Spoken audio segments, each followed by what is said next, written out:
Hello everybody, SHA-27 এর পক্ষ থেকে সকলকেই অভিনন্দন এবং শুভেচ্ছা।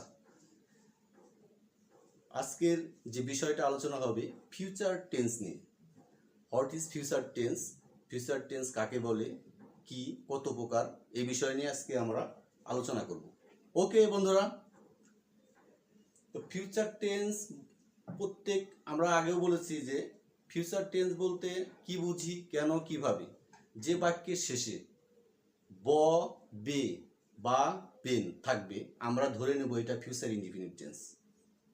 তাহলে কি থাকলে আমরা বুঝবো, বাক্যের শেষে এবং কোনো ক্রিয়ায় যদি ব, বে বা বেন এগুলো থাকে, এই শব্দ বা এই অক্ষর থাকে, তাহলে আমরা মনে করব যে এটা ফিউচার টেন্স।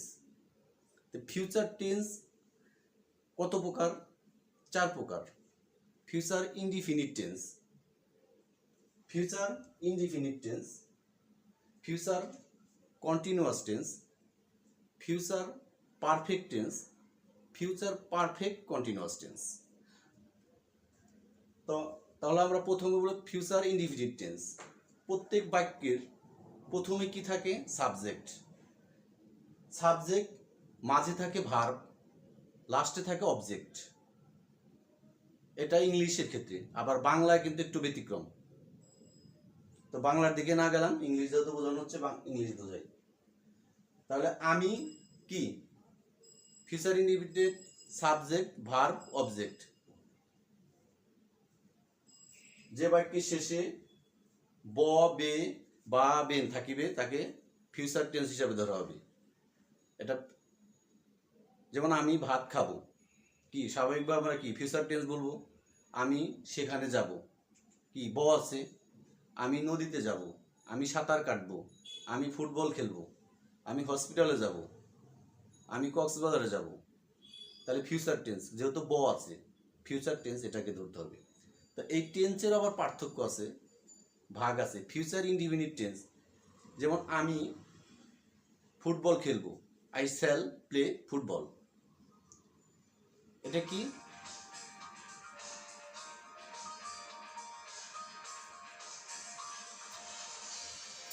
যেমন আমি ফুটবল খেলবো, I shall play football. I shall play football, আমি ফুটবল খেলবো। তাহলে খেলবো বাক্যের শেষে কি আছে? ব। বাক্যের শেষে কি আছে? ব। তাহলে ব থাকলে আমরা কি বলতে পারবো? স্বাভাবিকভাবে ফিউচার টেন্স ধরবো। আর যদি এটা দেখা যায় আই শ্যাল প্লে,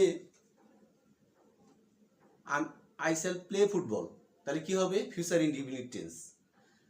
আর যদি দেখা যায় যে আমি I shall playing a football, আমি ফুটবল খেলতে থাকবো, আই শ্যাল প্লেইং ফুটবল, আমি ফুটবল খেলতে থাকবো। তাহলে ফিউচার কন্টিনিউয়াস টেন্স। তাহলে কি বললাম? Future indefinite tense, future continuous tense, future perfect tense, future perfect continuous tense. Future perfect হচ্ছে সাবজেক্টের শেষে shall have oblique will have এবং ভার্বের শেষে যদি 3 নং রূপ থাকে, তাহলে কি বলবো? Future perfect tense. Shall have will have থাকলেই future perfect tense. Shall have will have থাকলে future perfect tense. I shall have playing a football, আমি I shall have play football. Shall have will have কি মূল ভার্বের 3 নং রূপ, তাহলে I shall have play 3 নং রূপ কি হবে? Played football. ভার্বের 3 নং রূপ এবং শ্যাল হ্যাভ উইল হ্যাভ এগুলো থাকলে সাবজেক্টের শেষে এবং ভার্বের 3 নং রূপ থাকলে, 3 নং রূপ বলতে কি? Present, past participle. পাস্ট পার্টিসিপলটাকে আমরা 3 নং রূপ বলি, প্রেজেন্টটাকে 1 নং রূপ বলি, পাস্টটাকে 2 নং রূপ বলি। কেউ B3ও বলে, কেউ B3 বলে, বা কেউ সংক্ষেপে 2 নং রূপ বলে বা 3 নং রূপ বলে। B3 PP পাস্ট পার্টিসিপল একটা বললেই হবে, একটা বললেই হবে। আর যে এখান থেকে বুঝতে পারছেন না বা বোঝার আরো আগ্রহ হচ্ছে সে লাইক শেয়ার কমেন্টস করে জানাবেন। কমেন্টস না করলে কিন্তু আমি বুঝতে পারবো না। কমেন্টসটা খুব প্রয়োজন। কমেন্টস করলে আমি ভালোভাবে বুঝতে পারবো, তাছাড়া বুঝতে পারবো না। তাহলে তাহলে ফিউচার ইনডিফিনিটেন্সে কি আছে বললাম? Subject plus shall plus shall oblique will plus মূল ভার্বের কি 1 নং রূপ অবলিক প্রেজেন্ট রূপ, আই শ্যাল প্লে ফুটবল। আর ফিউচার কন্টিনিউয়াস টেন্সে subject plus shall oblique will plus মূল ভার্বের শেষে কি থাকবে? আইএনজি যুক্ত থাকবে। তাহলে I shall playing a football, আমি ফুটবল খেলতে থাকবো। আর ফিউচার পারফেক্ট টেন্সে কি হবে? Subject plus shall have oblique will have মূল ভার্বের কি 3 নং রূপ। তাহলে I shall have play football, আমি ফুটবল কি খেলতে থাকবো। আর ওটা হলে ফুটবল খেলে থাকবো। আর ফিউচার পারফেক্ট কন্টিনিউয়াস টেন্সে বলতে বলবেন যে বাক্যের মধ্যে দেখবেন সময় উল্লেখ করা আছে, সেটা future perfect indefinite, future perfect continuous হোক, পাস্ট পারফেক্ট কন্টিনিউয়াস হোক, প্রেজেন্ট পারফেক্ট কন্টিনিউয়াস টেন্স হোক, এই তিনটা বাক্যের মধ্যে যেটার মধ্যে দেখবেন সময় উল্লেখ করা আছে সেগুলো সবই পারফেক্ট কন্টিনিউয়াস। সেটা ফিউচার পারফেক্ট হতে পারে, অতীত নিয়ে থাকলে পাস্ট থাকতে পারে, বর্তমান নিয়ে থাকলে প্রেজেন্ট থাকতে পারে। যেমন আমি 3 ঘন্টা যাবৎ ফুটবল খেলতে থাকবো, তাহলে I shall have been playing a football for 3 hours. তাহলে ফর থাকলে কি কি জায়গা? ফর, সিন্স, ফ্রম এগুলো থাকলে পারফেক্ট কন্টিনিউয়াস টেন্স হবে। সেটা ফিউচার পারফেক্ট কন্টিনিউয়াস হবে যদি ব থাকে, ব, বে বা বেন।